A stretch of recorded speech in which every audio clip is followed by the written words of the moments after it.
Alright guys, in this video we're going to talk about some more trust, rapport, and persuasion hacks. So over the years I've kind of collected a bunch of different hacks, so, quote unquote hacks so to speak, that I've found work well and are on like my moral compass. They align with my moral compass, or they're not like way off of the radar there with being deceptive or misleading or anything like that.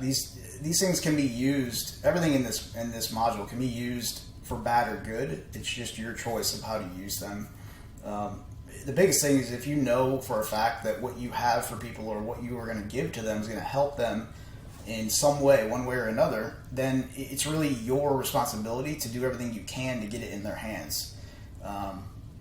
Because at that point, it's not misleading or deceptive, because your reasoning for doing it is for their better, to better their lives, basically. So these aren't all of the hacks that I have saved. I have a huge notepad file saved of them, but I wanted to include the ones in this lesson right now, because as we get further in these next couple modules inside of this email list section, we're going to be starting to talk about writing emails and content, and not really technically writing emails, but the content to put in the email, and you have to think about the action you want somebody to take. So the stuff in this lesson specifically will help you with that. It will help you to think about how you can get more people to do what you want them to do while helping them and still delivering value. So I kind of just threw them all onto, I think, two different slides here, so I'm just going to go through each one of these one by one. First one is be honest, tell the truth, whether that's good or bad, and manage their expectations by being transparent. So, like, a lot of this stuff is just obvious, but as marketers, we kind of get all caught up in looking at what everybody else is doing, reading their sales letters, and thinking that you have to be a hardcore seller to make any kind of money, and that's just, first of all, not true. Second of all, it's not what works. You may think that that's what they're doing, but in reality, they're doing exactly what I just said. They know that their product is so good that they're willing to do, not willing to do whatever it takes. They're willing to use these hacks in a way that gets the person to open up their mind and believe that what they have will benefit them. So for us as a newsletter, in the Newsletter Secrets course here, the biggest thing is just being honest and transparent. You can use a pen name. You don't have to show your face. You don't need pictures of anybody, but you can still be yourself. Nobody's going to know it's you except you. Be honest, tell the truth, whether it's good or bad. People like other people who seem vulnerable, and they'll say things that may end up making them look bad, or they think they make them look bad, but it brings them down to their level. Again, it's going back to the 6 principles of persuasion.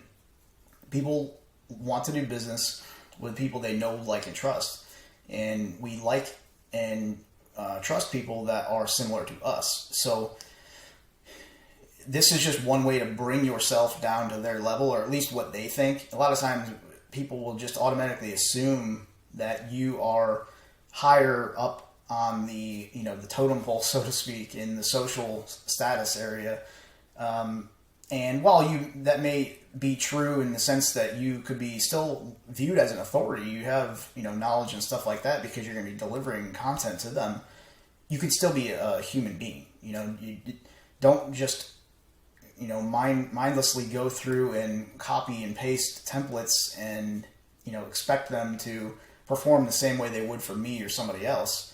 I interject a lot of personality into all of my businesses, regardless of whether I'm using my name or not. So next thing, along the same lines, I've really just covered it when I went off on a tangent there, but suspend your ego, be open and vulnerable. It's exactly what I finished that last one saying.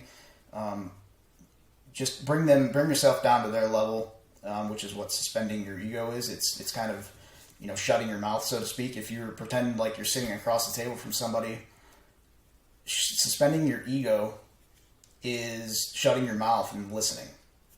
That's it. It's not giving opinions unless they ask for your opinion. And if they do, be open and be vulnerable. Like I just said, you got to let them know that you are here to help them and potentially have been through the same thing that they have and maybe know how to fix it. So that's what they're looking for. All right, next thing is tell them how you feel. So many people overlook this one. I put "feel" in quotes because that's literally the word you should use. Say, I feel like this, or I feel that you should this. When you say the word "feel," it like penetrates the human mind, because we go back to, again, like when you were kids, feelings and that kind of stuff were talked about to us at an early age and all the way through school. And then once you get out of school, feelings start to get pushed aside and kept inside. But humans long for emotion and emotional interaction with other people. So just by using the word "feel" or "feelings," this makes me feel this way, or I feel like this when I do this, that type of thing. You will relate to them on a whole other level, and it'll be an unconscious level to them, but they will immediately connect with you. And again, the connection is where the rapport is, and that's where trust is built.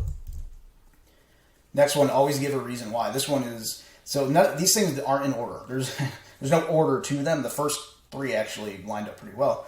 This one is just random. Again, these are all just random things that I threw on slides that will benefit you one way or another. And I will try and tell you where to use them when we get to that point. But it's just going to kind of be different for everybody's business because all the niches are different. So you kind of have to take this stuff and apply it to your own business and your own niche, depending on what you're doing. It's impossible for me to tell you, say tell them how you feel example. Like I can't just say, you need to put this text right here. Like it doesn't apply to everybody. So for this one, always give a reason why. Some people call it reason why marketing. During the buying process and during the buying decision, people are going to always think about, why is this company selling this? Why is it discounted? Why are there only X of them available? They're not really, they don't really care what the reason why is. They just need a reason why, like 100% serious. So it was about almost a month ago now, St. Patrick's Day. I did a sale to, possibly you have maybe went and purchased this. I just called it a St. Patrick's Day sale or Irish sale or something. I'm Irish, so but that's the reason why. I couldn't just offer a 50% discount for no reason without giving there has to be a reason for doing it. Otherwise, they're just going to assume it's because I wanted to make money. Of course, I wanted to make money, but there has to be a reason why you're doing something. And literally, if you just put the word because, say today only is 50% off because, that's it. You got to put stuff after because, but it doesn't matter what's there. Just what matters is that there is a reason why. All right, next one. Studies show upon meeting someone, we're looking for evidence of confidence. So this one isn't as applicable to like a internet business. It's more so like selling face to face, or it could be applicable if you're doing like a virtual type thing. But it's still important, and even confidence can be shown in words in ways that a lot of people don't think of. So it's just one more thing to kind of add to your arsenal. Next thing, consistency builds rapport automatically. So that kind of builds off of the last lesson. Commitment and consistency is one of the 6 principles of persuasion. If you a good example actually is our gardening email newsletter. It consistently goes out every Tuesday So it can, first of all, there's two different things. It consistently gets sent twice a week from March 1st through October 31st. During that time, it consistently gets sent on Tuesday at 5, it's actually 4:45 Central Time, 4:45 p.m. Central Time, and then Saturday morning, 8:15 Central Time. From November 1st to the end of February, it gets sent once a week on Tuesday at 4:45 p.m. Central Time. Consistency builds rapport automatically. That really doesn't need any other explanation because there isn't one. It's just, if you show up and be consistent in everything that you do, doesn't matter what it is. Obviously, be consistent in the fact that if you tell them you're going to do something, you do it. That's consistency. And keep doing the things you're going to tell, things that you tell them you're going to do. That builds rapport automatically. All right, second slide. Oops. Yeah, these are some longer ones here. So, lower the perceived risk to your subscribers. That's the hack. Try and lower the perceived risk to your subscribers. It's in our DNA as humans to assess the situation for threat before anything else. It's how we've genetically survived all these years.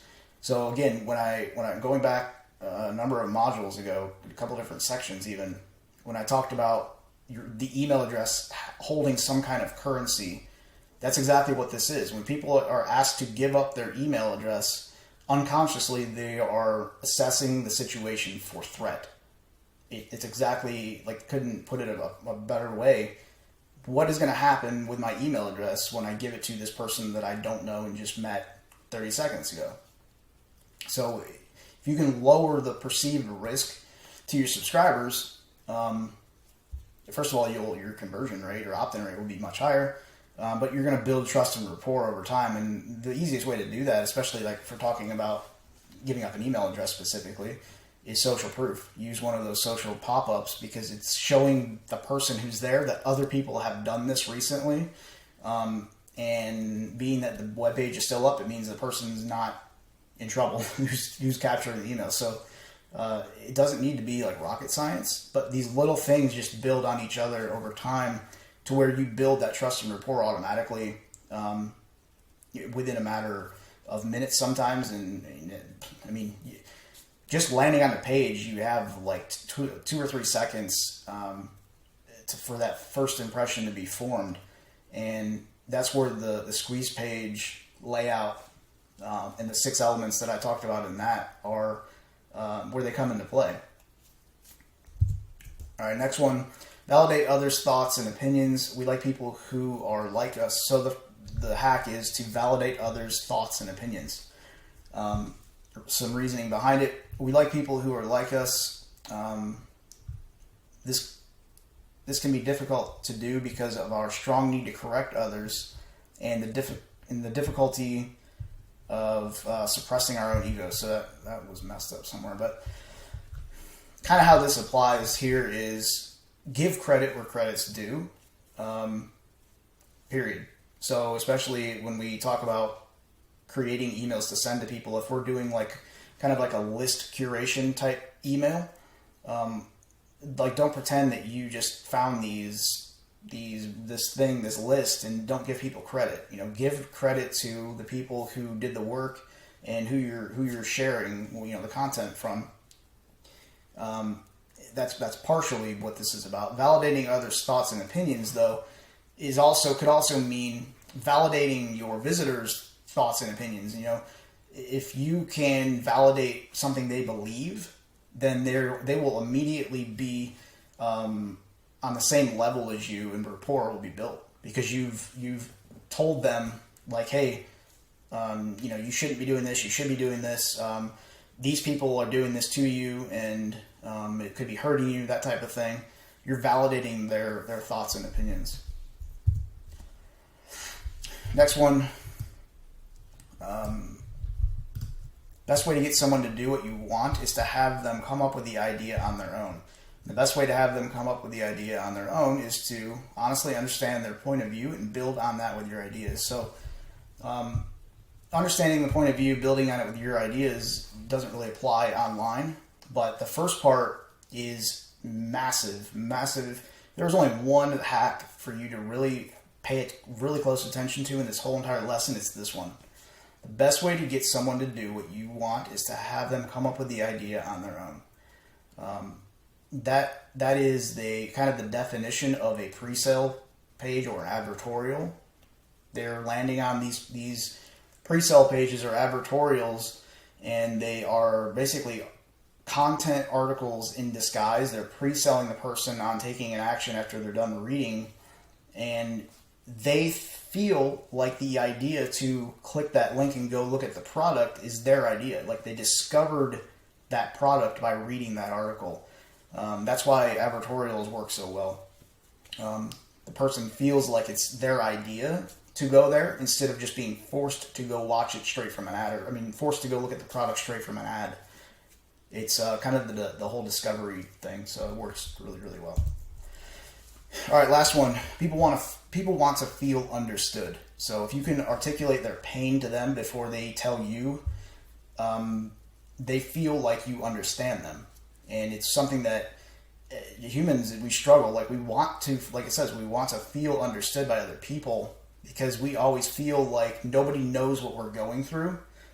But the truth is, the problems, the unique set of problems that I have and stuff I'm going through on a daily basis are common to hundreds of thousands of people across the world, maybe even more than that. The same with you.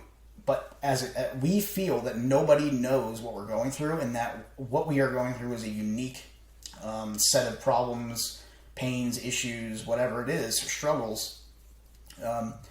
So if you can tell them that you understand what they're going through, or at least try and articulate their pain, like this says, to them a little bit before they come out and tell you that, you will be, again, it's about building trust and rapport automatically, and all of these things will do that for you. So as we go through, the rest of this course, I will likely, bring more hacks to the table, and I'll try and go back and show you, not go back, but when we're in those specific lessons, I'll try and bring some of these into those and show you where to use them at. So if you have any questions or anything related to this, leave a comment below the video. If not, then I'll see you in the next lesson.